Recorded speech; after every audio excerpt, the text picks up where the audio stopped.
가열시킨 데 큰 역할을 했다고 본다. 자, 요번에 물 먹은 사람들 좀 많을 거예요.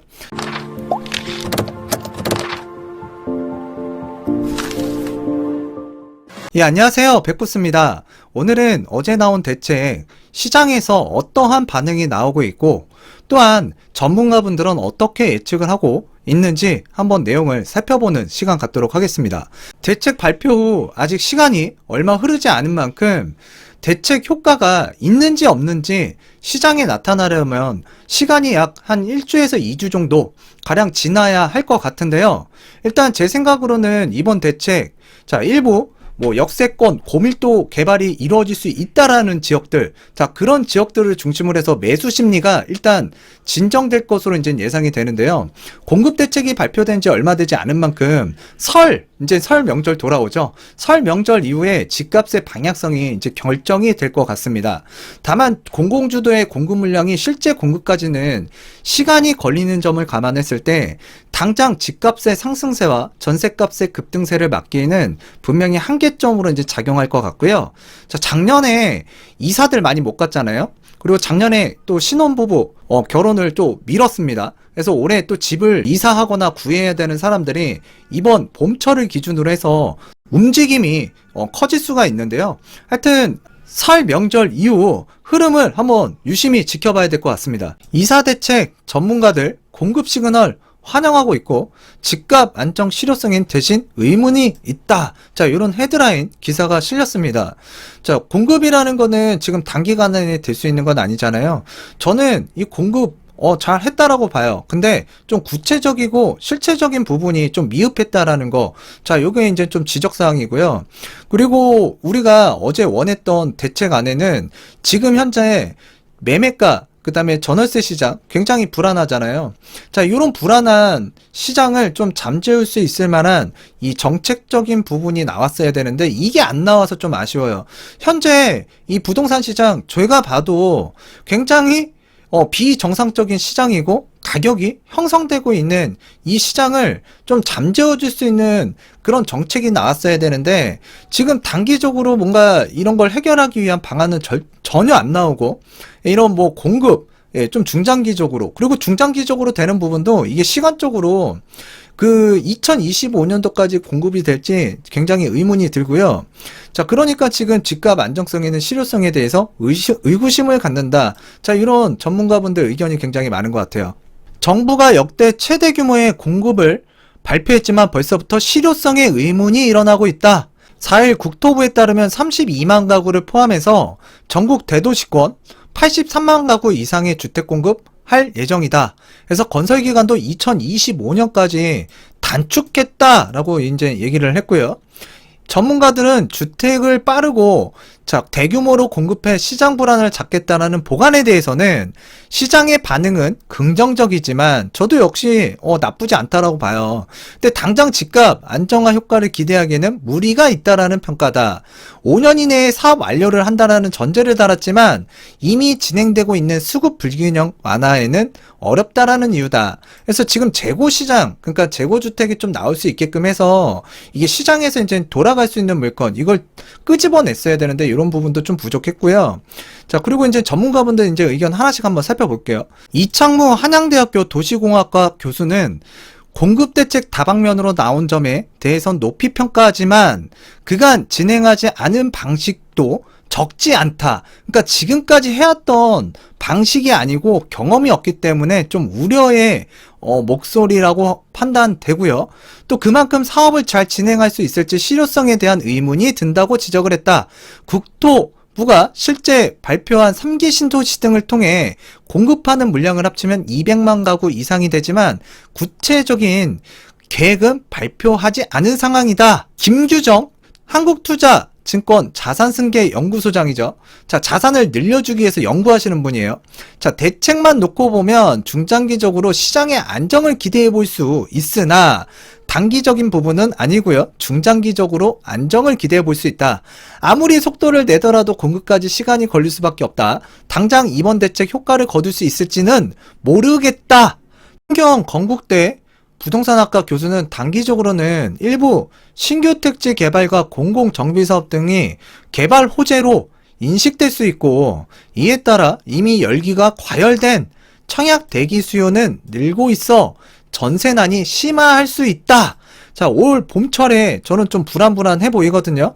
자, 요번에 청약 추첨제 물량 늘렸어요. 이거 굉장히 긍정적이고 잘했다라고 보는데 아직도 부족해요. 추첨제는 더 늘려야 된다라고 봅니다. 자, 근데 이제 추첨제 받기 위해선 최소 3년 무주택 기간을 유지를 해야 되는데 만들어야겠죠? 자, 그럼 그 사람들 어디에서 어떻게 살까요? 바로 전월세로 이제 거주를 해야죠. 계약을 체결해서. 자, 그래서 이제 전세난이 더 심화가 되게 되면 좀 불안한 시장이 연출될 수 있다라는 그 우려의 목소리를 이제 냈다라 보시면 되고, 여기에 이미 집값이 폭등한 서울 중심의 경우에는 큰 효과를 보기도 어렵다라는 전망도 나왔다. 자, 함영진 직방 빅데이터 랩장은 정부의 발표 내용을 보면 브랜드 선정 권한을 제외하고 모든 자율성과 결정 권한을 공공에게 완전히 넘기는 것이라며 고급화 전략을 추구하는 단지들은 아무리 사업 속도가 빨라도 이를 원치 않을 것이라고 말했다. 자, 요번에 그 공공한테 다 넘기는 거죠. 이게 의사 발언권이 없어지는 거예요. 그래서 이제 사업을 하면서 뭔가 이게 좀 잘못되고 있다, 좀 뭔가 문제가 있다, 이렇게 뭔가 이의를 제기할 수 있는 권한이 없기 때문에 이런 부분들은 좀 독소 조항이라고 보여져요. 일시적인 집값 안정을 예측하는 목소리도 있었다. 그동안 재건축 추진의 걸림돌이었던 재초안과 관련 공공 재건축 방식을 선택하면 재초안 대상에서 제외키로 해 재건축 공급 물고 트기가 가능해지기 때문이다. 저는 이거 굉장히 잘못됐다고 보고요. 어떤 부분이냐면 민간에서 하면 안 돼. 근데 공공에서 하면 거주 2년 의무, 재초안, 그래서 초과이익 환수제도 피할 수 있게 해주겠다. 그러니까 이제 앞으로 재건축이든 재개발이든 공공에서 다 해먹겠다라는 얘기예요. 자, 그래서 어제 건설주와 관련된 이 주가가 굉장히 많이 떨어졌거든요. 그러니까 우리나라 이제 앞으로 아파트 만들어내는 이 재개발, 재건축 사업은 공공에서 다 하겠다라는 얘기예요. 어제 대책 내용 중에 이미 사업이 진행되고 있는 정비사업장 중에서도 공공 방식으로 이제 전환을 하게 되면 그동안 그 비용이 들어갔을 거 아니에요? 그 비용에 대해서도 일몰 처리에 관한 비용, 자, 이런 부분도 해결해 줄 수 있다. 자, 그런 내용들이 또 실렸습니다. 그래서 이제 민간 사업에서 진행하는 이런 정비사업장, 자, 이런 것들도 이제 공공 방식으로 이제 끌어오기 위해서 대한 법률적인 부분도 지금 건드렸다. 자, 그래서 이제 재개발, 재건축, 자, 공공에서 이제 다 해먹겠다, 이런 얘기인데요. 민간에서 만드는 아파트보다 공공에서 만들어내는 아파트, 과연 품질적인 면에서 괜찮을지 또 생각해 봐야 될 것 같고요. 또 이 일몰 비용에 관한 부분을 제공한다라는 것 자체가 사업에서 벌써 돈을 또 많이 쓰고 진행하는 거기 때문에 사업성에 굉장히 의구심이 많이 들어요. 박원갑 KB 국민은행 부동산 수석전문위원도 규제 완화로 재건축 초기 단계인 단지들은 개발 속도가 빠른 공공 방식으로 선택할 가능성이 있다며 집값 안정 효과가 생길 것 같다라고 분석했다. 특단의 공급체계 3기 신도시 사망 선고. 자, 공수표 남발됐다. 문정권 자녀 임기 1년에 실효성이 의문이 들고 인구 절벽 속 차기 정권의 주택 쇼크 우려도. 정부가 부동산 시장 안정화를 위해 유례없이 물량 폭탄을 쏟아냈다. 하지만 시장에서는 토지도 없이 공수표만 남발하는 것 아니냐며 실현 가능성에 의문을 제기하고 있다. 꼭 요걸 누군가는 또 그렇게 얘기했어요. 지역주택 사업처럼 토지 뭔가 갖고 있고 확보하지 않은 상태에서 사업을 하겠다고 하는 게 보통 이제 그 지주택 사업 방식인데, 지금 정부에서 그와 비슷한 사업 방식을 하는 거 아니냐, 지금 이렇게 얘기하시는 분들도 있어요. 문정권 자녀임기 1년의 실효성 의문. 전문가들은 공급 대책에 긍정적으로 내보다 보면서도 실효성에 의문을 제기하고 있다. 추가 수익을 보장하고 재건축 조합원 2년 거주 의무 미적용, 초과이익 부담금 미부과 등 인센티브를 제공하고 있지만 조합원과 토지주들이 사업에 참여할지는 미지수라는 것이다. 결국 민간의 참여가 없다면 해당 수치는 언제든지 뒷받칠 수 있다. 권대중 명지대 부동산학과 교수는 이날 서울 32만호, 전국 85만호 공급은 물량이 많다. 계획대로 공급이 된다면 시장에 영향을 줄 것으로 본다. 아직은 구체적인 지역이나 내용은 없는 상태이며 실현 가능성이 큰 문제라고 이제 전문가, 이 교수님들이 하나같이 또 주장을 하고 있습니다. 문재인 정부 임기는 내년 5월까지 1년 겨우 남은 상태에서 이간트 정책 속도감 있게 추진되기 어려울 것이라는 지적도 나온다. 도시화경제 송승현 대표는 조합과 토지주, 사업자에게 혜택일 순 있지만 무주택자에게 품질의 저렴한 주택이 공급될 수 있을지는 의문이라며 짧은 임기 내에 시장 안정화 문제를 해결하기는 어려울 것으로 보여 시장에 긍정적인 시그널을 주지 못한다면 토지 가격만 상승시키는 부작용이 우려된다 라고 얘기를 했습니다. 3기 신도시 사망 선고 아직 만들어지지도 않았죠. 차기 정부에서 주택 쇼크 가능성이 온다. 자, 아울러 3기 신도시 추진이 발목 잡힐 수 있다라는 지적도 나온다. 이번 정부 2사 공급대책에서 서울 인근에 신규 택지가 대거 개발될 경우 정작 3기 신도시의 사업성은 크게 떨어질 수밖에 없고 광역대책이 마련되지 않은 기존 2기 신도시에 주민의 반발은 커질 전망이다. 앞서 2019년도 3기 신도시 발표 이후에 1기, 2기 신도시들 그 주민들이 신도시 지정 철회를 요구하며 거세게 반발했었고요. 서울과 거리가 가깝고 입주가 진행된 그 판교, 동탄, 광교 등을 제외한 나머지 2기 신도시는 여전히 광역교통 대책조차 없는 상황에서 4기 신도시까지 신설될 경우 후폭풍이 만만치 않을 것으로 보인다. 때문에 이번 대책이 3기 신도시는 물론 기존 신도시의 사망 선고를 내리는 것이라는 격앙된 반응이 벌써부터 나오고 있다. 또 다른 갈등을 불러일으킬 수도 있다는 얘기죠. 일각에서는 공급 정책이 현실화될 경우 차기 정권에 막대한 부담으로 작용할 수 있다는 경고도 나온다. 저금리에 따른 이례적인 부동산 이상 현상에 과잉대응하는 것 아니냐. 심각한 저출산, 인구 절벽을 앞둔 상황에서 해당 주택이 수년 뒤 실제 시장에 나올 경우 주택 쇼크가 나올 수 있다라는 주장이다. 박원갑 KB 국민은행 부동산 수석 전문위원은 시장에 공급이 대폭 늘어난다는 신호를 강하게 보내는 셈으로 계획대로 속도감 있게 추진될 경우 무주택자의 심리 안정에 기여할 것이라며 시장 불안 시 해당 지역 사업 대상을 제외하고 지구 지정을 중단할 수 있으므로 묻지마 투자는 신중해야 한다고 말했다. 요 내용들 한번 보게 되면 기존 신도시 입주민들 같은 경우에도 굉장히 반발이 거세질 수도 있을 것 같아요. 이제 신규 택지 발표가 되게 되면 계획대로 잘 진행만 된다 그러면 시장 안정화를 넘어서서 쇼크 수준까지 올 수도 있을 것 같긴 한데요. 그래서 지역 선택을 잘 하셔야 될 것 같고요. 그 다음에 타이밍도 굉장히 중요합니다. 자, 그리고 지금 현재 이 토지를 샀다 팔았다 뭐 중개하시는 분들이나 이런 분들 지금 어디가 어떻게 신규 택지가 지정될 수 있다라는 지금 소문이 이미 돌기 시작했죠. 역세권 개발 묻고 텄다. 전문가들 실행력 높일 세부 방안이 필요하다. 역세권 고밀개발 정책 관련 전문가 평가에서 도시개발 분야 전문가들 세부적인 그 규제 완화를 병행해야 한다고 조언했다. 완화. 요번에 나오는 이야기 중에 또 많은 게 공유인데요. 진짜 요 완화를 해주는 거 뭐 장점도 있고 단점도 있다고 제가 어제 영상에서 말씀을 드렸는데 완화를 해줌으로써 이익을 받는 자와 또 손해를 보는 사람이 분명히 발생이 될 거예요. 자, 그랬을 때 건축업자, 시행자 입장에선 이득을 볼 수 있다라고 보여지고요. 입주민들 실제로 생활할 수밖에 없는 요런 사람들 같은 경우에 또 피해를 볼 수가 있어요. 이 완화가 되게 되면. 서용식 수목건축 대표, 그래서 누군지는 잘 모르겠어요. 근데 지구지정 1년 이내에 토지주 3분의 2 동의로 사업을 확정토록 한 것은 사업에 물꼬를 칠 수 있다라는 여건을 마련했다고 본다. 1년 안에 사업을 시작할 수 있다라는 것은 토지주나 디벨로퍼 입장에서는 매력적인 카드다. 그러니까 사업을 빨리빨리 진행하기 위해서 법을 바꿔버렸잖아요.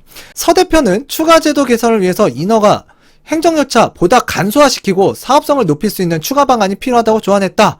대표적인 게 1조건 주차장 규제 완화다. 1조건 이거 햇빛 안 들어가는 집들, 그 다음에 주차장 규제 완화, 맨날 주차난, 주차 때문에 맨날 내려가서 차 빼주고 또 이제 잘만 하면 또 차 빼줘야 되고 막 이런 불편한 일들이 또 발생이 될 수 있고요. 심지어 1조건에는 큰 의미가 없대요. 1조건 굉장히 중요합니다. 그래서 제가 앞으로는 주택을 선택할 때 이 1조건이 굉장히 중요시 하는 시점이 올 것이다 라고 어제 말씀을 드렸고요. 소규모 개발 사업에서 1조건이 수익성에 민감한 영향을 미치는데, 그러니까 수익적인 측면에서 보면 사업하는 사람, 자, 그 사람한테는 굉장히 영향이 크겠죠. 근데 거기에 들어가는 입주민들 같은 경우에는 피해를 볼 수 있겠죠. 그러니까 쾌적성이 떨어지겠죠. 자, 건폐율, 용적률 기준이 있는 만큼 역세권 개발에선 이를 더 완화하는 방안도 필요하다. 도심 고밀 개발은 1, 2인 가구, 소형주택 위주로 설계하고 주차장 규제를 풀면 더 탄력을 받을 수 있다. 그러니까 주차장 수는 줄이고 1, 2인 가구, 소형 가구 위주. 지금 뭐 소형 가구 위주의 그 주택이 부족한 건 아니잖아요. 지금 부족한 거는 커뮤니티 시설이 잘 갖춰진 대규모 브랜드 아파트들을 이제 보통 선호를 하고 3인, 4인 가구가 거주할 수 있는 중산층이 좀 더 쾌적한 그러니까 신규 아파트 단지를 원하는 건데 그게 부족하다 보니까 문제가 발생이 된 건데 만약에 이런 식으로 완화를 하게 되면 벌써부터 딱 피곤함이 몰려오죠. 이렇게는 개발 안 했으면 좋겠습니다. 강남 재건축 아파트값 상승률 1219 대책 이후 최고다. 공급 대책 발표 직전 집계한 서울 강남 재건축 아파트 값이 1년여 만에 최고 상승률을 기록했다. 이건 부동산원 통계 기준 자료라고 보시면 되고요.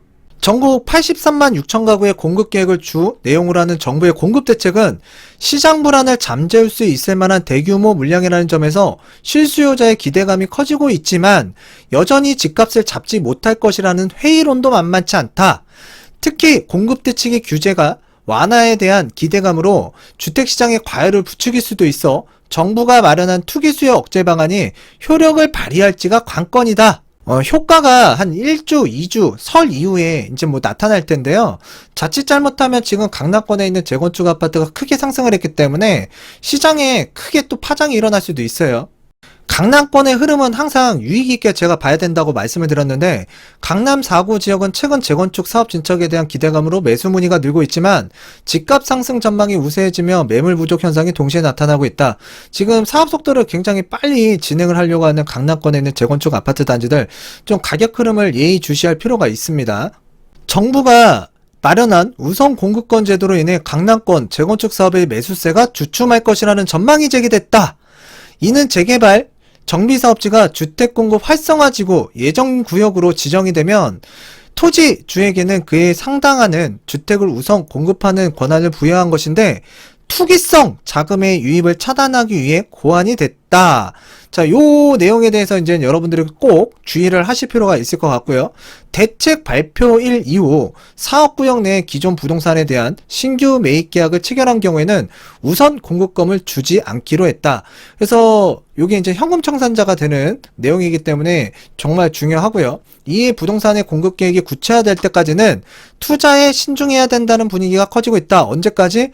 공급 계획이 구체화될 때까지. 근데 구체화할 수 있는 내용이 나오지가 않았어요. 그래서 시장에서는 더욱더 신뢰감이 떨어진다라고 지금 판단을 하고 있는 거고요.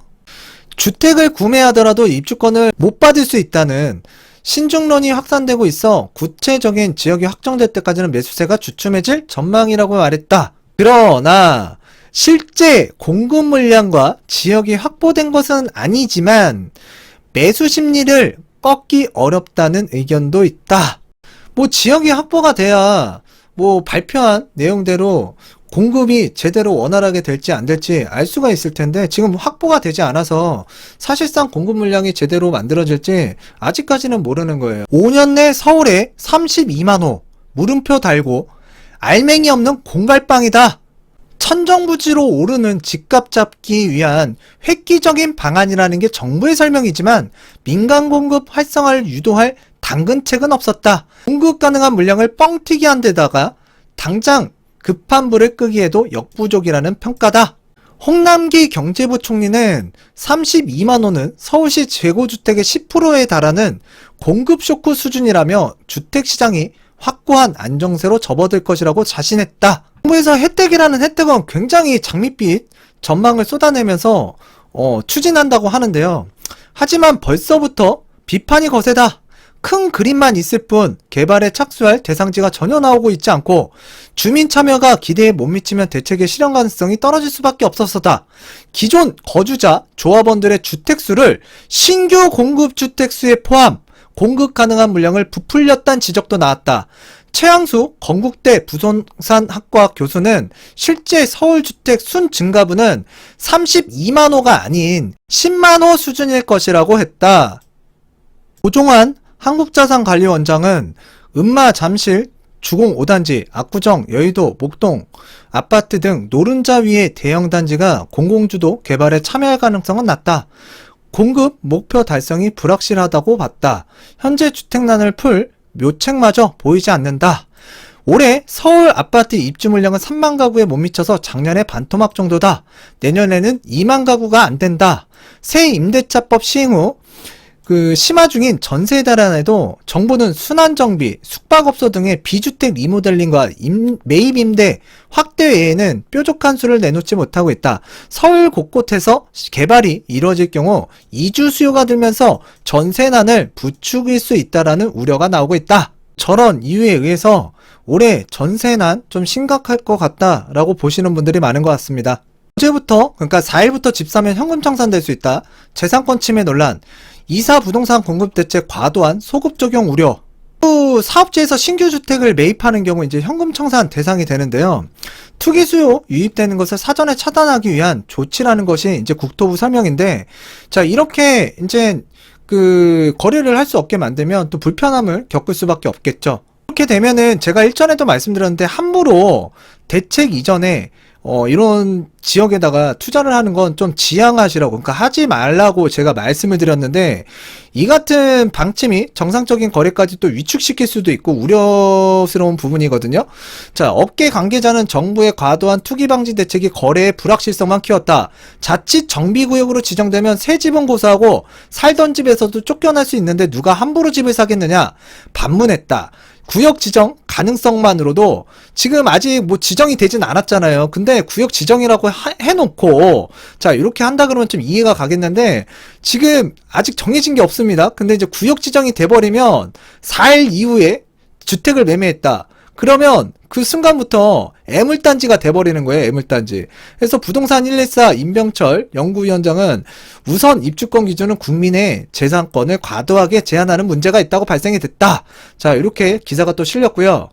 부풀었던 빌라 재개발 투자 현금 청산 소식에 찬물이다. 요즘에도 좀 끼욱끼욱 거리시는 분들 있다면은 이 기사들 좀 참조를 많이 하셨으면 좋겠고요. 공공재개발, 역세권 고밀도 개발, 빌라 매수세가 치솟고 있었지만 이사 주택공급 대책 발표 후에 시장엔 혼란만 가득해졌다. 추경 매수가 사라질 듯하다. 투자 목적 취득자들이 발을 묶였다. 또 350m 밖 빌라 매수자들은 사업 대상에서 제외되기 때문에 허탈해졌다. 뭐 구체적인 내용이 이제 나오면 그때 해도 늦지 않다. 그리고 이 대책이 조금 뭔가 규제와 관련된 좀 주택 가격을 안정시키기 위한 대책 방향으로 나올 거라고 예상은 했어요. 자, 그렇기 때문에 좀 지켜보는 게 괜찮을 거다. 어차피 가면 물건도 별로 없고 가격도 많이 올랐기 때문에 그래요. 그래서 지켜보고 사는 것도 괜찮을 텐데 지금 미리 움직이신 분들이 굉장히 애로사항이 많아지는 지금이 된 것 같아요. 이사 주택공급 대책으로 또 다른 국면을 맞이했다. 빌라 시장이 시세 차익을 얻을 목적으로 빌라 투자를 한 사람에게는 발등에 불이 떨어진 상황이다. 현직 공인중개사는 최근 빌라를 산 사람 중에 전세난으로 인한 실수요자도 있지만 투자자도 많다. 주택 재개발 발표난 곳들 중에서 가격 급등하는 걸 보고 들어온 건데 이제 더 비싼 값에 받아줄 매수자를 찾기 어려울 것이라고 말했다. 그리고 이 부분은 전에 말씀드렸죠. 기존 단독주택을 허물고 신축 빌라 4세대를 지어 분양해도 이날 이후 건축 허가를 받았다면 새 아파트에 대한 우선 공급권은 부여되지 않는다. 여러 채를 가지고 있어도 우선 공급권은 1세대 1주택 공급 원칙으로 운영이 된다. 게다가 정부에서 시장 모니터링을 통해서 거래 가격이나 거래량이 예전보다 10%에서 20% 상승하는 것은 사업지에서 배제한다는 방침도 세웠다. 공인중개사 업계에서는 정부가 역세권 고밀도 개발을 언급한 것 역시 빌라 시장을 과열시킨 데 큰 역할을 했다고 본다. 자, 요번에 물먹은 사람들 좀 많을 거예요. 자, 대책 발표 전까지 역세권 범위가 기존 승강장 350m로 될 것이냐 500m까지 늘어날 것이냐를 놓고 예측이 난무했다. 이번 대책에서는 기존 350m로 정해졌다. 이 때문에 시장에서 다양한 반응이 나오고 있다. 공인중개사 A 대표는 범위가 500m로 늘어날 것으로 믿고 350m 밖에 위치한 빌라에 투자한 사람들은 대상에서 제외돼 허탈해하고 있다. 350m 내에 산 사람들은 추경 매수해줄 사람이 더 이상 없을 것 같아서 불안해하더라. 지금 불안해하는 사람들이 늘어났습니다. 또 B 공인중개사 대표 계약을 그대로 진행해도 되겠냐? 문의 전화가 많이 온다. 뭐 이미 계약은 했고요. 아직 잔금을 치르지 않아서 이제 소유권 이전 등기가 넘어오지 않은 거죠. 아직 잔금일 전인데 나중에 도심 공공주택 복합사업 지역으로 지정되면 물딱지 입주권이 안 나오는 빌라가 되는 것 아니냐고 이제 걱정하는 사람들이 많다고 기뜸했다. 지금 걱정하는 사람들이 많은 거예요. 그래서 제가 예전에 이런 말씀을 드렸어요. 먼저 투자했다고 잘한 거 아니다. 먼저 매입했다고 해서 수익 많이 나는 거 아니다. 이것도요, 차근차근히 여러분들께서 시장의 변동성이 있을 때에는 좀 유심히, 좀 심도 있게 신중히 접근을 하셔야 되는데, 뭐 요즘 그런 세태가 아니죠. 뭐 빨리빨리 해야 되니까. 예. 그러다가, 물리는 겁니다. 그러다가 고민하게 되는 거고요. 그러다가 내 자산을 손실을 또 불러일으킬 수 있는 부분이고요. 하여튼 오늘은 이쯤에서 마치도록 하겠고요. 밤늦게 영상을 올렸는데요. 또 오늘은 좀 바빠서 좀 늦게 올렸습니다.